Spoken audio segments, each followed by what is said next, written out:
I wanted to ask you, what is it? Because now you and Ugo start to play together a little bit.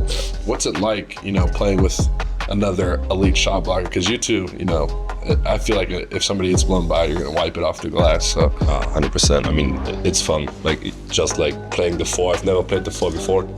Like only in under 16, under 19 when I was like playing in the little leagues. But playing with Ugo, I think it's hard for other teams to get like a basket.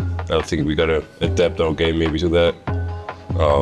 Take away threes and lead them to the basket. Right now. And then just snatch them up there.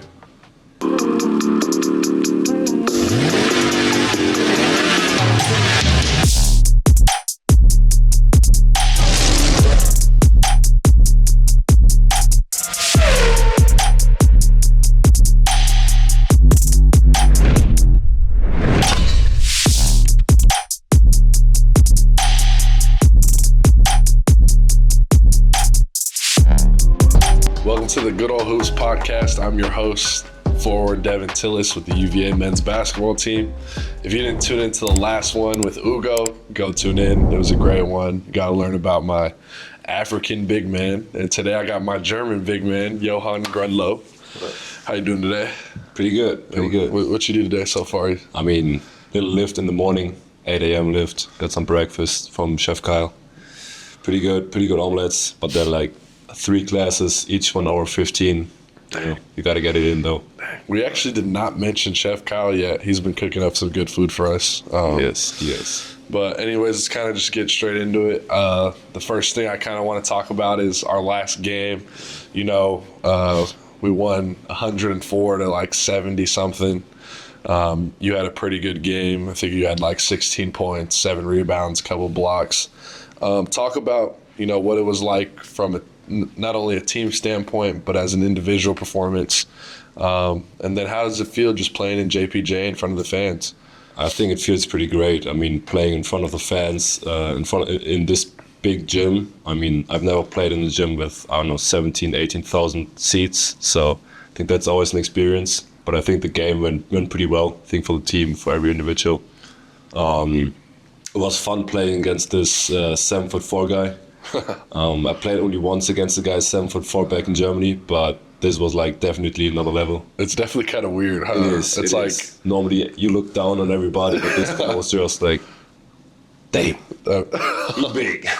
Like you had to push him out to get it board. I mean, he would just grab it over you. But yeah. So I don't think I don't know if you know this, but that was UVA's first 100-point game in a long time. Kind of talk about like the pace we played at, playing a lot faster. I mean, even probably more than you're used to. And, just the pace of the game and how we all fit together as a team.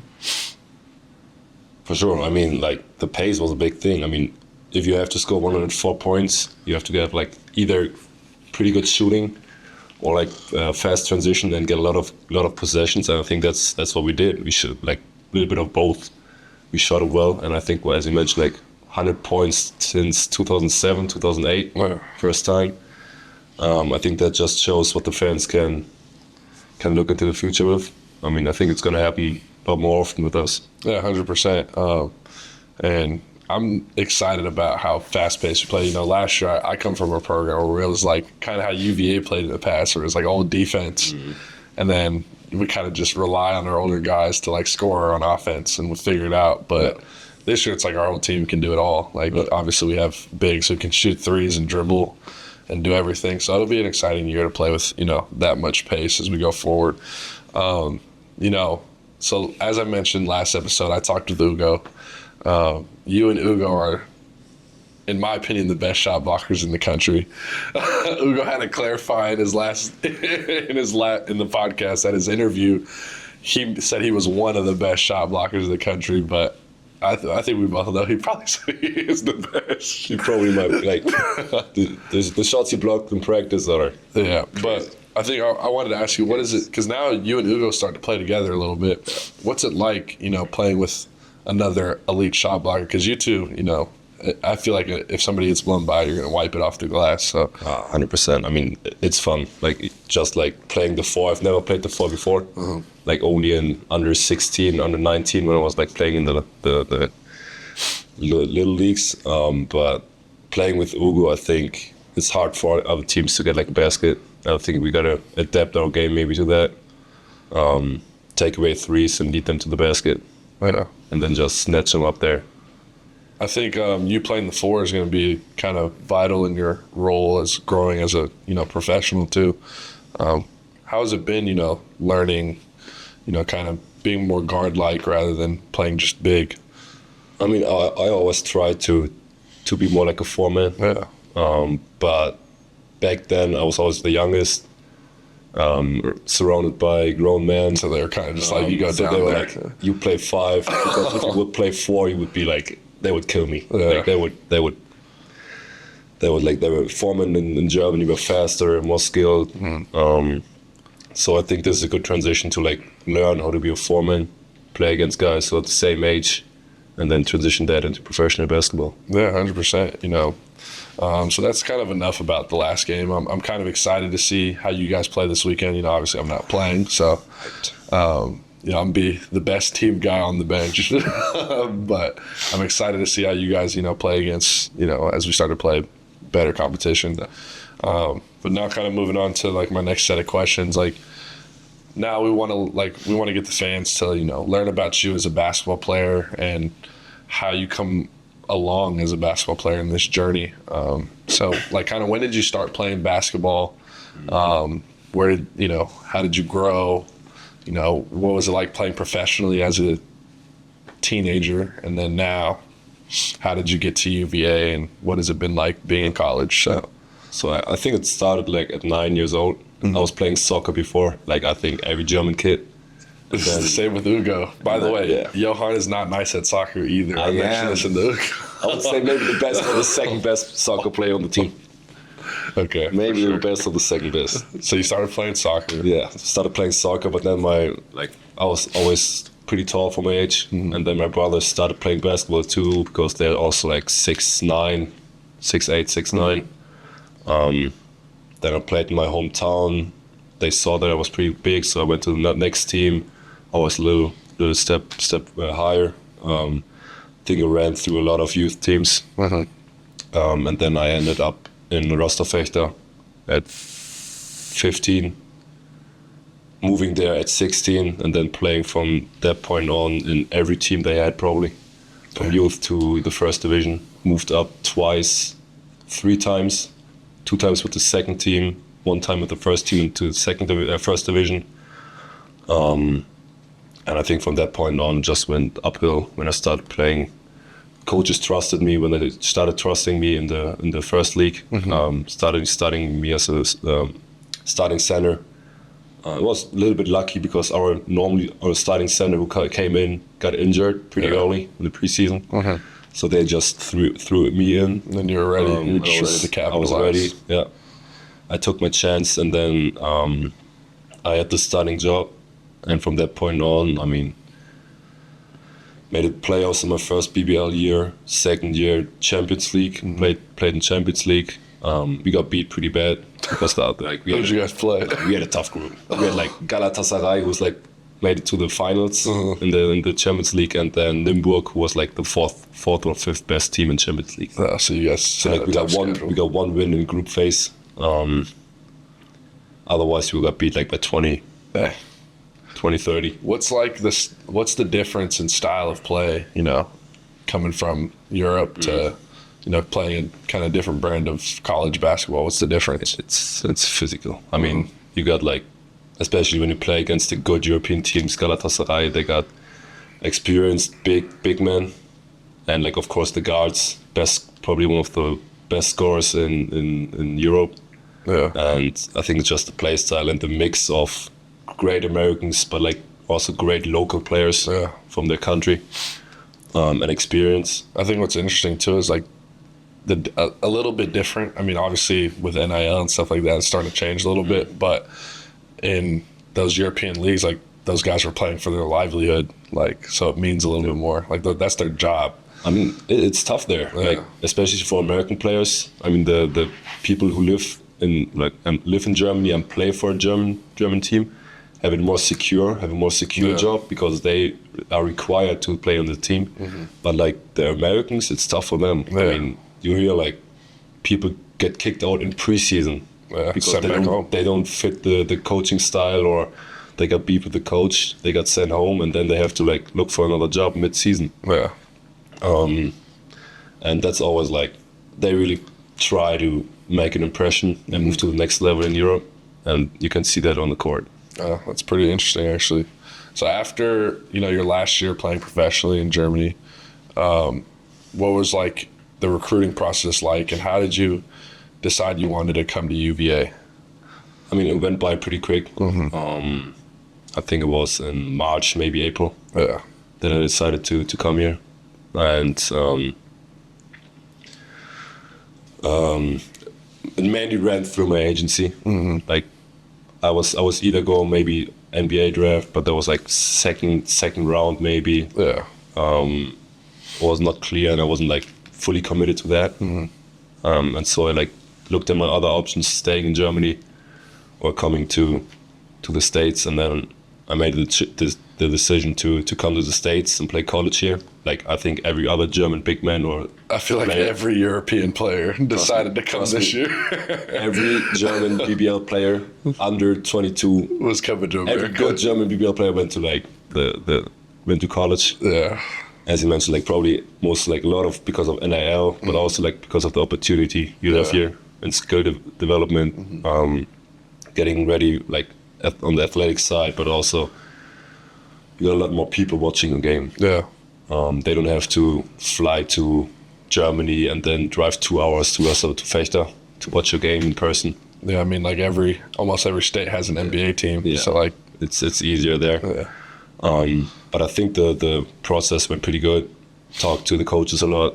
Had a pretty long Zoom meeting right on Easter. And then like in 2 or 3 weeks, it went all by. Yeah. So what was it like getting recruited by Coach Odom? Like, I mean, obviously now the fans get to see how he uses you, but in that beginning stages when you were kind of unfamiliar with, how he was going to play and how he was going to use you, what was it like being recruited by him? I mean, it was great, but it was also like a little bit weird because you really didn't know what was coming like next for you as a player. But I think they told me exactly what they would think of me and how they would use me, and I think that gave me like the honesty gave me a little bit safety, and a little bit of safety coming here. Yeah, I think the whole coaching staff here, I mean, even when I got recruited here, like the transparency and honesty, I mean, they've kind of lived up to it. And, I appreciate that in like the recruiting process, especially. Now, kind of still on this Coach Ryan Odom topic, what's it like playing for him? How does he use you? I mean, obviously, like I said, they get to see how he uses you, but like, what's it just been like playing for Coach Odom? I mean, it's pretty cool. He gives me the freedom to do stuff I wasn't able to do back then. Yeah. I would make a shot that's maybe a little contested. I would get subbed out back then. Maybe not subbed out, but like coaches would review that on video. Yeah. But here I get the freedom to play a little bit out of my comfort zone, and like the playing styles fits me. Yeah. I mean, I think like in the summer, I remember Coach Odom, he was like, because we were all new, right? Yeah. He was like, you guys just go out there and play, and we'll see what you guys can do. I think it was pretty funny, like, because every time I would start a new season in Germany, it would be like this. We would start immediately with defense and then play like the coaches want us to play. Yeah, out here it was just straight into 5-on-5. I love that. I was like, just play, we'll watch it. Yeah, then we'll figure it out later. Yeah, it was great. But yeah, Coach, I mean, I think Coach Odom does a good job of like giving us a long leash, but then knowing when to pull back. Yeah, actually. Like he knows when we're probably getting out of that range that he likes. But I think it's super fun playing for Coach Odom, and I look forward to continue playing for him for the rest of the year and hopefully win a lot of games. Okay, kind of back to your like basketball journey a little bit. What has it been like your why? Like, why do you lace up every day, decide to go hard, and just continue to pursue your basketball dreams? I think I just love the game. I mean, the opportunities you get from the game. Of course, it's the one side you wanna earn money, so your family and like your future family and your future is secure. But on the other point, I think I love the opportunities to play with new people each year and just see like different cultures. I mean, this is like a culture shock over here a little bit in the first couple of weeks. 100%. I played with a lot of European guys, so like I know. I like traveling the world, traveling the different places, getting to see stuff. I'm getting to see other people, other individuals, and like building little families. I think that's just like the joy of basketball. Yeah, 100%. And I can agree with you too, because I mean, not the culture shock, obviously. I know. Yeah. I kind of know. Yeah, I got you. Like, this is where I'm from. I mean, obviously not Virginia, but the United States is where I'm from, so I kind of know East and West Coast. But a little different. Yeah, I mean, I've gone to 3 different schools. So, like, my first year I was in Las Vegas. That was weird. Yeah, I guess.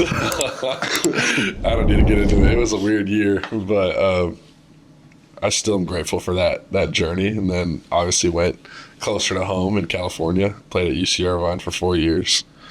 That was fun, good times. And now I decided to take a chance and come all the way across the country. Yeah. But I wouldn't have had it any other way. You know, I get to meet guys like you, play with guys like you. And like you said, there's so many opportunities. I get to meet new people, play in new places, and just continue to do the thing I love. Okay, so you talked about kind of this idea how, I mean, we both talked about it, how when we first got here, you know, Coach Odom was kind of just like, here's the ball, you guys go play, and we'll figure it out from there. But then you also kind of touched on these points, how like in Europe, it was a little different. Like you'd probably get yelled at for certain things and how you played. How has it been adjusting to, you know, what you had to go through in your experiences in Europe versus, you know, coming here and playing a whole new brand of basketball, you know, kind of make yourself better and make our team thrive? Yeah. I mean, first of all, I think the season or the preseason is different. I mean, meeting here in the summer, late summer. I think preseason starts in August overseas. And then from that point on, like, we get drilled from the beginning what the coaches want on defense. Like, defense is the first priority. That's what they want the players to do the whole year. So they start early to really get them to and like lose everything else they learned over the last couple of years. not lose it, but don't think about it. Don't think about it or play like defense from the last year. Yeah. They want to play their defense, like win games with their defense, and I think that's a big focus in the preseason. Like through all of the season. And I think that was like a big difference here because first few practices, I remember I was like asking coach, what should I play on the pick and roll defense? He was like, just play a drop defense. I was like, why? No problem, I can do that. But like, you know, it was wild. Like just playing 5-on-5 or 4-on-4 transition. You had no real transition defense. You didn't know what to do. Yeah. You were just like playing pickup a little bit. And then from that point on, we added stuff, and that was actually pretty similar to overseas. Like when we started playing their defense, and they told us what to do. Like it was pretty similar to overseas, but I think it was a fun experience. Just playing a little bit, not so structured on offense, not so structured on defense. But I think I'm more comfortable with the structured play or game. Yeah. I think it was kind of funny, like in the summer, like when we would have defensive mistakes, they'd be like, that's not how we do it, but we'll do it. We'll figure it out later. So how do we do it? What are we supposed to do? Like, that's not how we do it, but we're not working on defense right now. And then I remember like the first week of practice, we were getting drilled a little bit because we were messing everything up. But now we're kind of locked in on what we have to do defensively. All right. Now we kind of can get into just you know. We're gonna have the fans learn a little bit about Johann. So my first question with this one is, when you're not focused on basketball, what are you doing? What is Johann doing when he just goes home after a long day of practice? I think first of all, call the family, on like girlfriend, family overseas. Talk to them, but like otherwise, sometimes I hang out with you guys, the team, get on the games, We'd be on the game a lot. We'd be on the games. Our graders. Johann's given up on me though. Yeah, it's kind of rough for me the last couple of games. So I have to switch it up maybe. Find the joy back. But I think, yeah, I mean, you don't really have a lot to do afterwards because you got school, late practices because of school, and then still like papers or homeworks to do. I think that takes a lot of time too. But in between, I try to find time for my family. Mm-hmm. What's it like, kind of being away from family? I guess it's kind of the first time you're like far away from your family. Huh. What was kind of that been like? A little bit weird at the beginning. Now you've figured it out a little bit with the time difference. When can you call home? Yeah. When can you call back in Germany? Because it's like 6 hours. Yeah. And then when I got time, they maybe have to work or got something else to do. Mm-hmm. And then when I want to call them after practice, it's probably like 2 a.m. Yeah, so in Germany. They're sleeping already. So yeah, I think figuring out the timing was the biggest part. Yeah. And then them coming over here, visiting me. I kind of have like a similar experience. You know, my brother, he coaches in China now. Oh, yeah. He coaches for one of the teams in the CBA. So the clock for him is 12 hours difference. Mm. So we either call like it's either at night or in the morning because it's just opposite. Yeah. So it's kind of weird. Like, because when my brother was in the States, I'd call him almost every day. So now it's like I don't know when to call him. Sometimes he'll be up, he won't be up. But yeah. So I kind of feel that it's a little weird. It's weird, 100%. Yeah, and also like I think what's weird for me, because I mean obviously it's not the same level of distance, but for me it's still distance. Like just having my family, like knowing that they're like 40 minutes away or like an hour away, and I can go see them or they can come see me whenever. Right. I think that level of comfort is like the best, you know. So I kind of feel a little bit what you're feeling, but I'm also a little older, so I'm like, I miss. I'll text my mom, I miss you. Love you, Mom, if you're watching this. All right, kind of talking about Germany versus the United States. I'm not putting them against each other, but why did you do that? Because like I remember World Cup. What else? Okay, we're gonna talk about soccer. We can talk about basketball. Yeah, basketball World Cup. We beat the United States in the semifinal. I was so happy to talk to my American teammates. Like I was beating them up. I had a German teammate. Yeah, it was hard for them around that time. Like I was just talking about that game. Just talking about the game. They got sick of me at one point. Okay, we're not. I don't want to speak about that anymore. We can. Yeah. But what's kind of been like the differences culturally, more off the court, from Germany to America? I think like everything's bigger here. That's the first thing I saw here. Cars, food, gyms. There's like a whole different experience. But otherwise the culture is just completely different. Like you see it in your everyday life. Is it in the grocery store or when you were on your way to class, even the university? Like university and basketball are not connected in Germany. Really? Like two separate places. Even high school is high school, and then you got basketball clubs where you play basketball at. Like they're not connected with each other. I don't know why. Every time I think of like overseas basketball as a kid, I feel like you guys didn't go to school. I feel like you guys were just full-time jobs since you were 10. Kind of. I mean, not really. I mean, that's not really like it. But we got like a lot of school. 13 years. I think pretty similar to here. Yeah. But that like just that it's not connected to each other makes it different. That you have to find a club after class, and it really depends where you want to play. Like school is not secondary, but if you really want to become pro in Germany, you look where you want to play first, and then the school. Already, you can always find a school to go to. Yeah, it's not that hard, especially when you play for a home club where the school is like in the same area. They always try to support the players. Oh, that's pretty interesting. So like you only look for where you want to play, where's your biggest chance of getting like major minutes in the highest league you could play in. Like is it the third, second, or first division?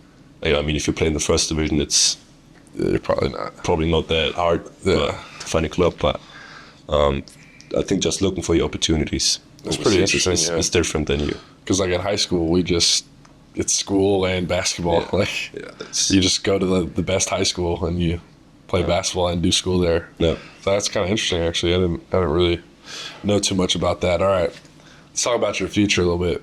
When you're done playing basketball, let's say you're like 38, you got bad knees.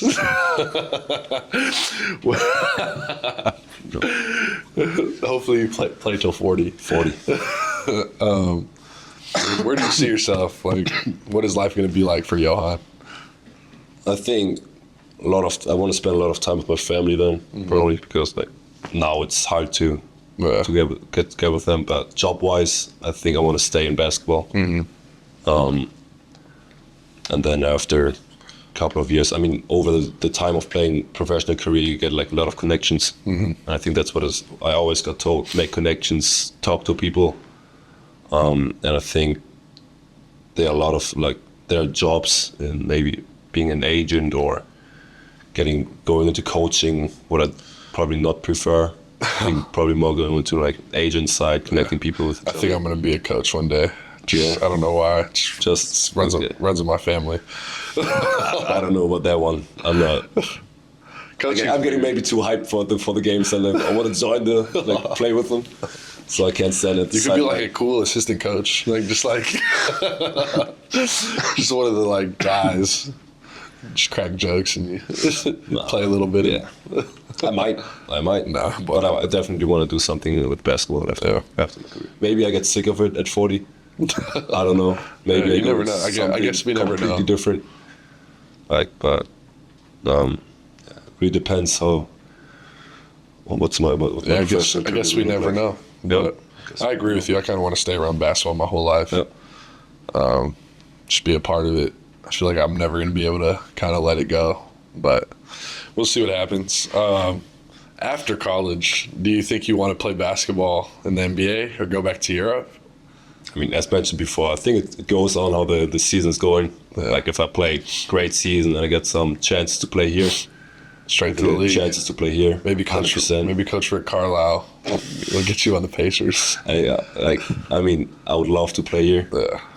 But if not, I don't have any problem going back overseas. But my main goal is like trying to establish me here. Yeah, 100%. And then when you're done playing basketball, 100% going back to that. No question needed. Like 100%. Yeah, I mean that's home. So yeah, it's home. I mean, and Germany's beautiful. Like I've never been. Germany's nice. They can't beat America though. All right. Kind of like the last set of questions. What are some of the goals that you have for the team and for yourself going forward through the season? I think for the team, it's like, I think I want to see the team develop every week. To be like get better every week after week. Yeah. And I think that would help everybody. I think it would help the players, the coaches, the team, the Virginia Cavaliers as an organization. And if we get better every week, I think we will also win games. Yeah. So like that's what I'm most hyped about. 100%. Everybody getting better all the time, individually as a person, as a player, and bringing that onto the court to the fans. Yeah. And showing them that we can play basketball. Yeah, and maybe you'll lead the league, or not only the league, the country in blocks this year. Might. I'm hoping you do. That'd be awesome. It'll be so fun. All right, what games are you looking forward to this year? I mean, of course, you get kind of teased about the Virginia Tech rivalry, December 31st. Then, of course, Duke. Like, the big teams you hear about overseas.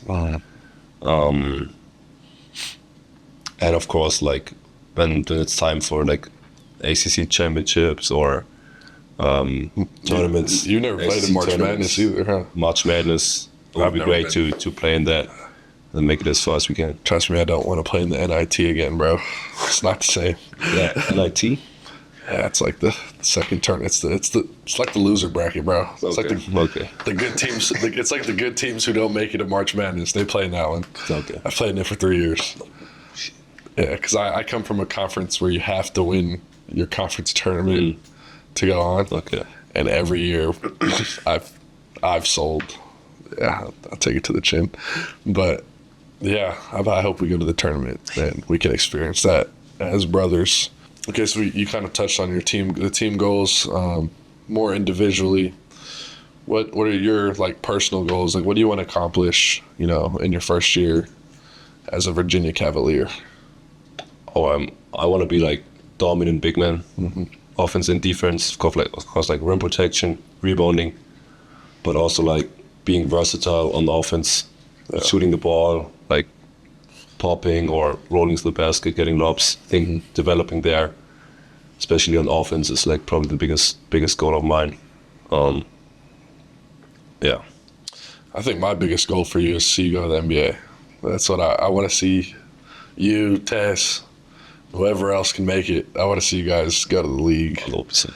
That'd be awesome. Because then I could be like, yeah, I played with that guy. when you're old and you're 40 and you forget about me, I'm gonna keep telling people I played with Johann Gru. You're red over here, bro. Anyways, that's our podcast with my guy Johann. Thank you for coming on here. Once again, if you didn't tune into the last one, go watch it. Interview to Ugo, great interview. But now you guys get to meet my German giant, Johann Grünloh. Love you, bro. Appreciate it. Wahoo Nation. Now.